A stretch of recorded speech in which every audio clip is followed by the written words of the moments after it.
ఈయన మీకేమవుతారు? ఆయన కూతురువా? ఆయన కూతురు లాంటిదాన్నే డాక్టర్. ఈయన మా నాన్న లాంటి వారు.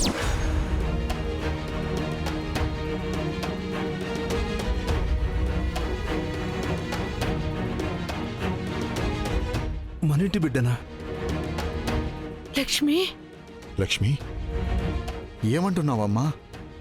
నిజంగా లక్ష్మి నా కూతురా? అవునయ్య గారు, ఆ రోజు బిడ్డను ఎక్కడైనా పడేద్దామని తీసుకెళ్తుంటే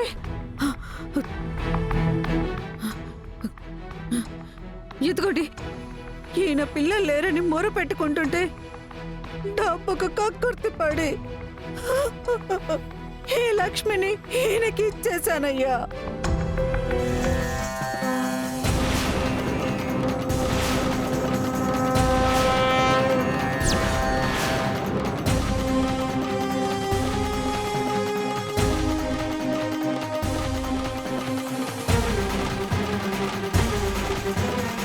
లక్ష్మి, అయ్యగారు, ఈ మధ్య ఒకసారి ఆయన్ని ఈ చుట్టుపక్కల చూసానని చెప్పాను కదా, నేను చూసింది ఈయనే అయ్యగారు. కోటేశ్వరరావు. ఆ విషయం మీకు చెప్దామంటే ప్రియంవదమ్మ గారు నన్ను చంపబోయారు.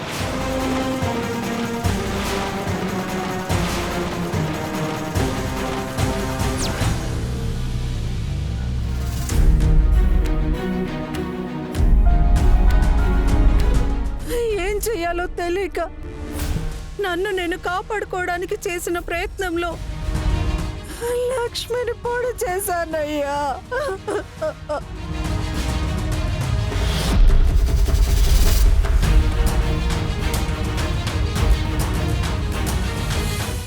నన్ను క్షమించండి అయ్యా.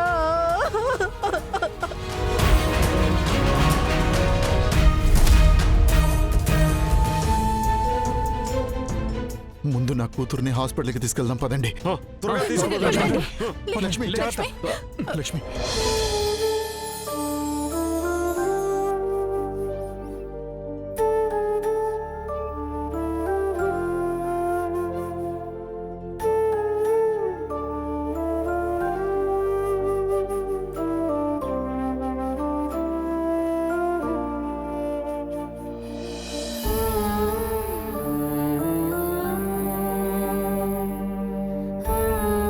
చూసావా ఇందిరా, ఇంతకాలం మన మనవరాలు మనతోనే ఉన్నా మనకి తెలియకుండా పోయింది.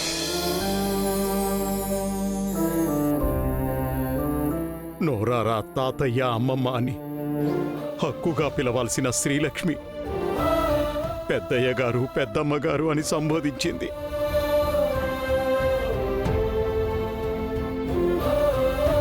పోనీలేండి, ఎలా సంబోధించినా మన మనవరాలు మనతో పాటే మనింట్లోనే ఉంది కదా, అది చాలు. అప్పటికి లక్ష్మిని చూసిన ప్రతిసారి నిన్ను చూస్తుంటే మా అమ్మను చూస్తున్నట్టే ఉంది అని మీరనేవారు. అప్పుడు మీరలా ఎందుకన్నారో ఇప్పుడు నాకు అర్థం అవుతుందండి. మీ అమ్మగారే మన మనవరాలిగా పుట్టారు.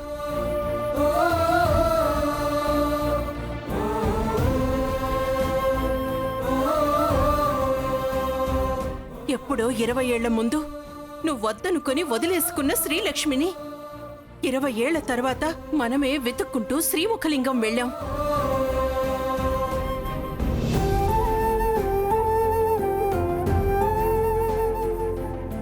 మనందరం ఆ ఊరి మీద, ఆ ఊరి మనుషుల మీద కోపం, విరక్తి చూపించినా వాళ్ళు మాత్రం మన మీద ప్రేమే కురిపించారు. ముఖ్యంగా శ్రీలక్ష్మి.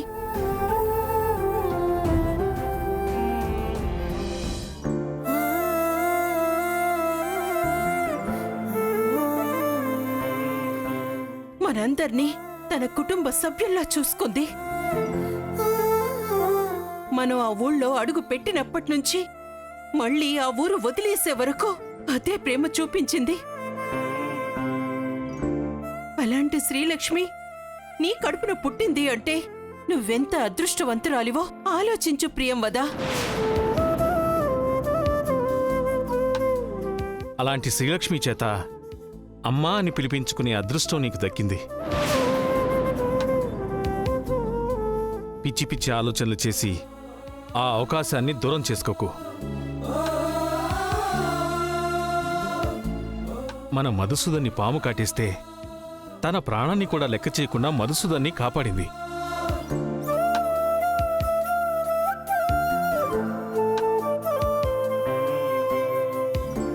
సింధు గోపిల పెళ్ళాగిపోతుంటే, అందరిలో మన పరువు పోతుంటే సమయానికి సింధుజాక్షిని తీసుకొచ్చి పెళ్లి జరిపించింది.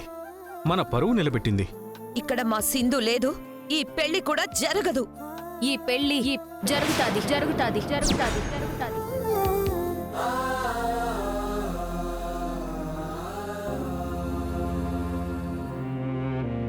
నాన్నగారు మధుసూదన్తో లక్ష్మి పెళ్లి చేయాలని నిర్ణయించుకున్నప్పుడు కూడా నాన్నగారి మాటని గౌరవించి తల ఉంచి తాళి కట్టించుకుంది.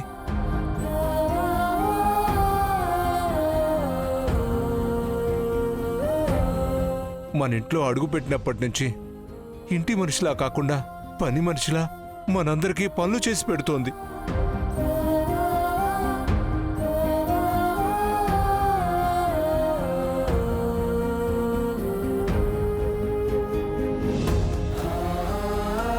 మధుసూదనికి శ్రీలక్ష్మి అంటే ఇష్టం లేకపోయినా, మనందరికీ ఇష్టం లేకపోయినా, ఏ ఒక్కరోజు కూడా శ్రీలక్ష్మి మన మీద అసహనం చూపించలేదు.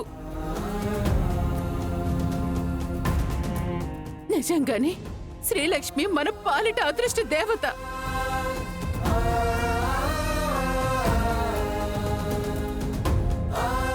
ఈవిడ గారు శ్రీలక్ష్మిని కూతురుగా అంగీకరించడం కాదు, శ్రీలక్ష్మి ఈవిడ గారిని అమ్మగా అంగీకరించాలి.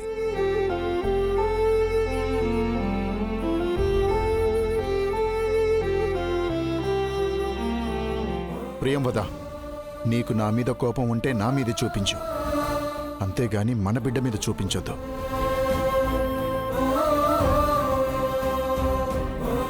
ఈరోజు నువ్వు ఇక్కడ క్షేమంగా నిల్చున్నావన్నా, నేను క్షేమంగా ఇక్కడ ఉన్నానన్నా, దానికి కారణం మన బిడ్డ.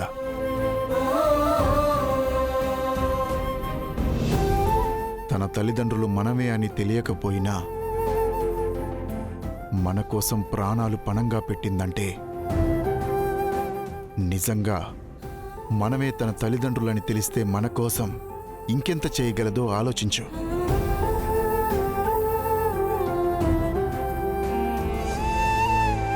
లక్ష్మి అంటే నాకు ఇష్టం లేదనే ఒకే ఒక్క కారణంతో మీరు లక్ష్మి మీద ద్వేషం పెంచుకున్నారు.